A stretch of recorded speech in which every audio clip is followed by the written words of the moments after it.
So north facing site East facing main door ಕೊಟ್ಟು ಮಾಡಿರುವಂಥ luxury lavish ಮನೆ ಇದಾಗಿದ್ದು, ಈ ಮನೆ 20/30 ಆಗಿದೆ, BDA ಆಗಿದ್ದು. ಸೊ ಆ್ಯಕ್ಷನ್ ಸೈಟು ಅಂದರೆ ಸಿಂಗಲ್ ಓನರ್ ಆಗಿರ್ತಾರೆ. ಮನೆಯ ಮುಂಭಾಗ ನೋಡಿದ್ರೆ 30 ಫೀಟು ವೈಡ್ ಆಗಿರುವಂಥ ರಸ್ತೆ, 50 ಮೀಟರ್ ವಾಕ್ ಮಾಡಿದ್ರೆ 80 ಫೀಟ್ ರಸ್ತೆ. A to B ಬಂದು 1 ಕಿಲೋಮೀಟರು. ದೊಡ್ಡ ಕಲ್ಸನ ಮೆಟ್ರೋ ಸ್ಟೇಷನು, ವಾಜರಾಳ್ ಮೆಟ್ರೋ ಸ್ಟೇಷನ್ ಕೇವಲ 1 ಕಿಲೋಮೀಟ್ರ್ ಡಿಸ್ಟೆನ್ಸಲ್ಲಿರುವಂಥ ಮನೆ ಇದಾಗಿದ್ದು, ಸ್ಪೇಸಿಯಸ್ ಆಗಿರುವಂಥ ಪಾರ್ಕಿಂಗ್ ಏರಿಯಾ.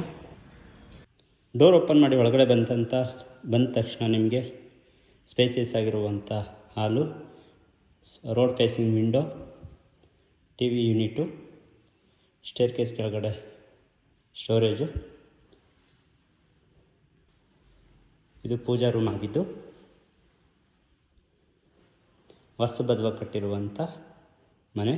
3 BHK ವಿತ್ತು ಒಂದು ಮಲ್ಟಿಪರ್ಪಸ್ ರೂಮ್ ಹೊಂದಿರುವ BDA ಮನೆ ಇದಾಗಿರುತ್ತೆ. ಡೈನಿಂಗ್ ಏರಿಯಾ, ಪ್ಯಾಂಟ್ರಿ ಸಿಸ್ಟಮ್ ಕೊಟ್ಟು ಸ್ಟೋರೇಜ್ ಕೊಟ್ಟಿದ್ದಾರೆ, UPS ಪಾಯಿಂಟ್ ಕೊಟ್ಟಿದ್ದಾರೆ. ಸೊ ತುಂಬ ಲಕ್ಸುರಿ ಆಗಿದೆ ಮನೆ. ಸೊ ಸ್ಕ್ರೀನ್ ಮೇಲೆ ಕಾಣ್ತಾ ಇರ್ತಕ್ಕಂಥ ನಂಬರ್ ಕಾಲ್ ಮಾಡಿದ್ರೆ ಈ ಮನೆಯ ಕಂಪ್ಲೀಟ್ ಮಾಹಿತಿನ ನಾನು ನಿಮಗೆ ವಾಟ್ಸಪ್ಪಲ್ಲಿ ಕಾಲ್ ಮುಖಾಂತರ ತಿಳಿಸ್ಕೊಡ್ತೀನಿ. ಧನ್ಯವಾದಗಳು ಸ್ನೇಹಿತರೆ.